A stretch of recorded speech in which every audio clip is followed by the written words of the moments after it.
ඊටත් අමතරව අපි සමහර කට්ටිය දකිනවා මේ සමහර කට්ටිය කොච්චරකවත් මහත් වෙන්නේ නැහැ කියලා කියනනේ. සමහර කට්ටිය පොඩ්ඩක්වත් මහත්. ඒකේ තියරි එකක් තියෙනවා. ඒකේ ඇඟේ හෝමෝනල් ඉෂුව එකක් තියෙනවා. මොකද අපේ ඇඟේ තියෙනවා මෙටබොලිසම් කියලා එකක්. ඒ කියන බේසික් මෙටබොලික් රේට් කියලා එකක් තියෙනවා. ඒකේ අපි පැයකට හරි දහනය කරන එනර්ජි ප්‍රමාණයක් තියෙනවා. හැම බොඩි එකකින් බොඩි එකට ඒක වෙනස් වෙනවා. ඒතර ඒ බේසික් මෙටබොලික් රේට් කියන එක රඳාපවතිනවා ඇඟේ තියෙන හෝමෝන මත. කෝටිසෝල් කියලා හෝමෝනයක් තියෙනවා. තයිරොයිඩ් කියලා හෝමෝනයක් තියෙනවා. මේ හෝමෝන ඇක් කරන විදිහ අනුව තමයි මේ බේසල් මෙටබොලික් රේට් එක තියාගන්නේ.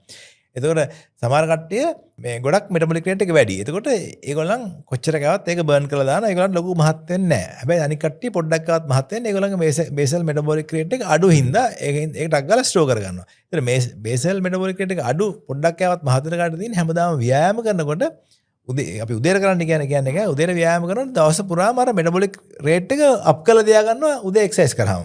පොඩි එනර්ජි එකක් ටක් ගාලා ඒක මේ වීදන් වෙනවා. ඒක යනවා ටක් ගාලා මේ බර්න් වෙලා. ඉතින් ඒවා තමයි අපි දැනගත යුතු කාරණා.